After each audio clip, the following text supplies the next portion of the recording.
Рано утром, на рассвете, на крылечке во дворе кот проснулся, рыжий-рыжий, словно солнышко в окне. Потянулся, растянулся и ленивенько зевнул.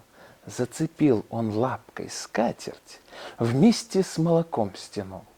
Вдруг раздался грохот. Боже, сейчас бабуля прибежит, наругается словами, в меня веник запустит.